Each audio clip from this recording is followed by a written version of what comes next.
వెలుగు కనపడగానే ఒక్కసారి అరుణాచలం అంతా మార్మోగిపోతుంది. అరుణాచల శివ అరుణాచల శివ అరుణాచల శివ అరుణాచల అని ప్రత్యేకంగా అదే పలుకుతారు. ఆ 4 నామాలు పలుకుతారు. అరుణాచల శివ అరుణాచల శివ అరుణాచల శివ అరుణాచల. ఆ నామం ప్రతిధ్వనించిపోతుంది, దిక్కులు మారుమోగిపోతాయి నామం.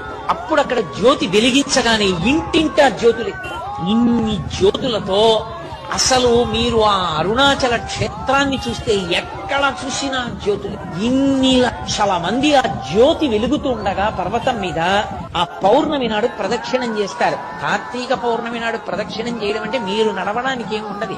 మీరు అంగుళం ఖాళీ వస్తే కాలు కదుపుతూ వెడుతూ ఉండడమే అంతే. అలా తిరుగుతారు. అసలు అది జనం ఇలా ఇలా నడుస్తూ ఆ గిరి చుట్టూ తిరిగే స్థితిని చూడడం చాలు, అంత అద్భుతంగా ఉంటుంది.